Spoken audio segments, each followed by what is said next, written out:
parce que l'autorité hiérarchique a interdit ce point de presse. Alors cette interdiction, c'est illégal parce que nous sommes des étudiants qui ont été élus par nos pairs de façon légale. Alors on est légal et légitime. Si aujourd'hui on a quelque chose à dire, on veut communiquer avec nos pairs, on a le droit de le faire dans l'enceinte de l'université Cheikh Anta Diop de Dakar. Pourquoi je vous dis que l'interdiction elle est illégale? Ça n'a pas été motivé malheureusement par l'autorité. L'autorité nous a juste dit que tenir ce point de presse n'est pas une bonne idée. Alors c'était pour dénoncer les mesures qui ont été prises lors du conseil d'administration passé du COUD.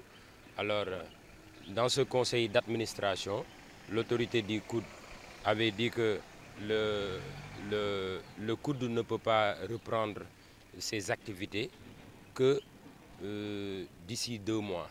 Ce que nous déplorons et c'est ce que nous voilà ce que nous avons jugé déguisé, une politique déguisée par les autorités sociales comme académiques.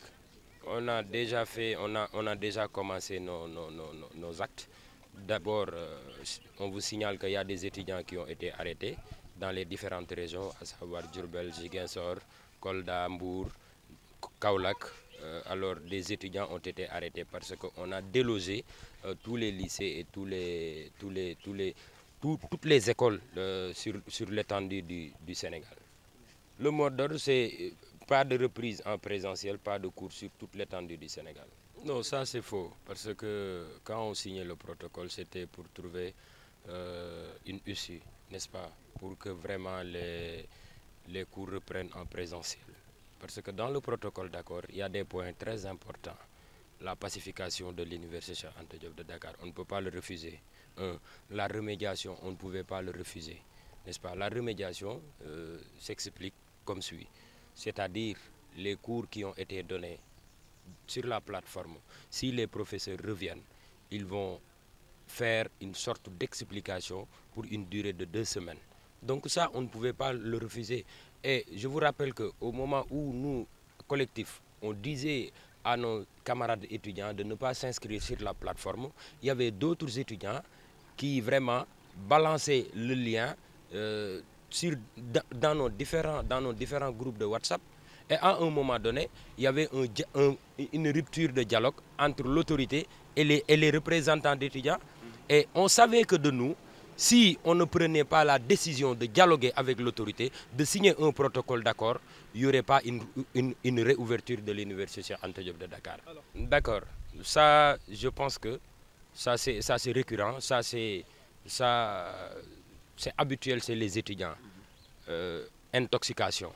Dire que telle personne ou telle personne a reçu telle somme. Je vous explique.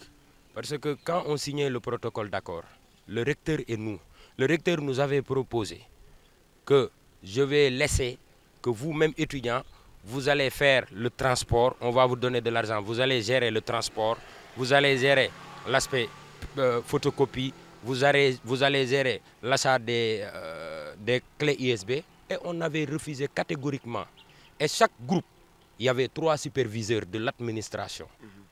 C'est eux-mêmes qui géraient nos restaurations et autres. Donc il faut que les gens arrêtent. On ne peut pas faire de combine entre l'autorité et nous. C'est dans l'intérêt de qui? Nous, on veut étudier.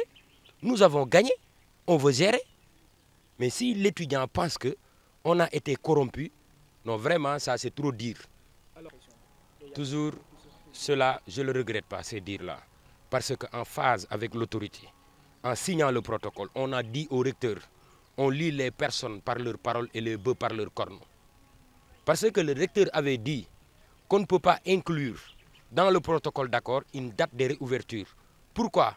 Parce que c'est le conseil académique qui avait décidé la fermeture de l'université. Donc c'est au conseil académique de statuer à nouveau sur la réouverture de l'université Cheikh Anta Diop de Dakar. Mais ils nous avaient promis, les autorités, elles nous avaient promis que l'université Cheikh Anta Diop de Dakar va reprendre ses activités pédagogiques comme sociales au mois d'octobre. Donc on les croyait sur leurs paroles. on avait bel et bien la certitude que l'université va ouvrir au mois d'octobre. Non, ça je vous l'avais dit tout à l'heure, qu'ils reviennent sur leurs décisions. L'université est bel et bien opérationnelle, tout comme le campus social, comme le campus pédagogique.